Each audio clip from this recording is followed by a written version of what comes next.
各位觀眾朋友，大家好，歡迎嚟到叻媽教室。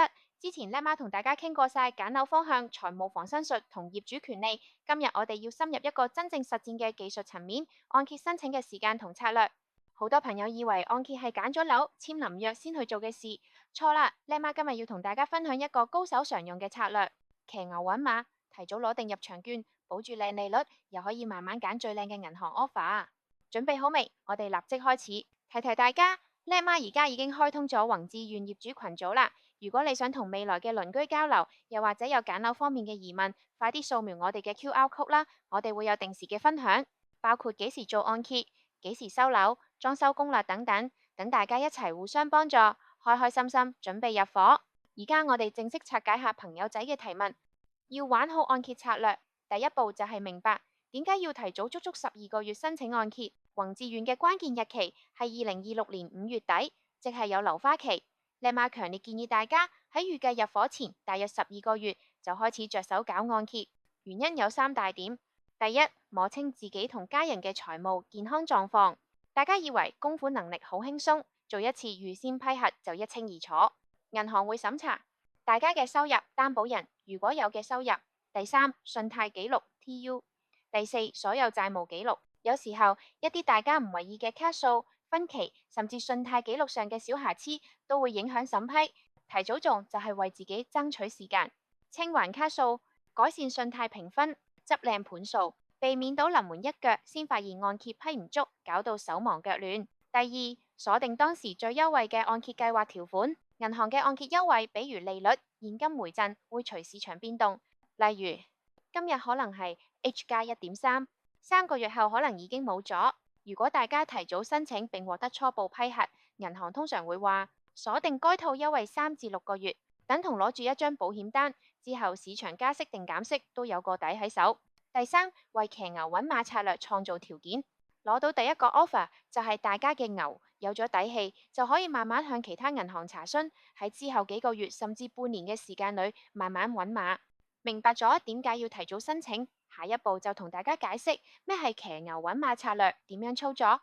呢個策略精髓好簡單，攞住一個已批出嘅按揭 offer， 即係牛，但唔急住簽，繼續去其他銀行格價，直到揾到最靚嘅馬。以下係具體操作時間線。第一步，入伙前10至12個月，向第一間銀行申請按揭，取得初步批核，攞到貸款條件信，即係 offer letter， 包括利率、回贈、罰息期等。第二步，關鍵動作，仔細閱讀條件信，暫時唔好簽署接納，問清楚銀行呢個 offer 可以保留幾耐。第三步，入伙前6至10個月，拎住第一個 offer去問第二、第三、第四間銀行，直接講我已經有 A 銀行批咗幾多，你哋可唔可以做到更靚？咁樣議價能力會高好多。第四步，入伙前3至6個月，比較所有 offer， 如果有更靚嘅馬就接受新 offer， 如果冇就用返最初嗰個牛。點都唔會兩手空空。有朋友仔會問，攞到咁多 offer， 咁點樣比較按揭計劃好唔好？唔好只睇每月供幾多，記住以下4大比較要素。第一，利率息口，唔好只睇 H+1.3， 一定要問清楚封頂息率係幾多，因為 H 升得快，封頂息率先係大家嘅最高成本保障。第二，現金回贈，銀行會提供貸款額某個百分比嘅現金回贈，回贈越高越好。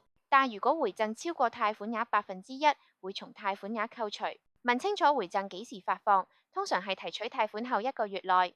第三，罰息期與條款，如果喺罰息期內轉按或提前還款，銀行會收費。罰息期通常為2至3年，要了解清楚條款。第四，其他優惠與服務，例如有冇 mortgage link 高息掛鈎戶口，有冇免費代繳費用，保險保費有冇折扣。揀完銀行，最後一步就係計清條數，檢視家庭財務健康。申請按揭過程就係一次最好嘅家庭財務體檢。銀行會計供款與入息比率，大家都應該自己計一次。以宏志願平均售價約247萬為例，做9成5按揭，30年還款期，利率3.5%，每月供款約為10500。銀行一般要求每月總供款額唔超過家庭月入嘅50%。如果係叻媽角度就會更嚴謹嘅。大家要問自己呢，供完樓之後，扣除管理費、水電煤、食飯、交通、保險、家庭使費，仲有冇錢可以儲？如果供完樓所剩無幾，就要重新審視預算。最後係提醒大家留意兩個財務健康警號。如果銀行要求加擔保人，或者只批出低於95成數，就係強烈信號，大家嘅財務狀況可能比想象中脆弱，必須正視。講到尾，按揭係長達20-30年嘅承諾，策略一定要做足。叻媽教大家騎牛揾馬策略，希望大家第一掌握主動權，唔好被時間逼住做決定；第二爭取最優條件，用競爭為自己慳更多利息，攞更多回贈；第三徹底了解自己，透過銀行把尺量度清楚自己嘅財務實力，安心上車。記住，準備越早揀越多，壓力越少。希望大家都可以輕鬆順利完成按揭呢一關，展開業主新生活。如果覺得今集內容幫到大家，記得俾 like 分享出去，訂閱叻媽嘅頻道，撳埋個鐘仔。大家對按揭有咩疑問，歡迎下面留言問叻媽。我哋下次再見，拜拜。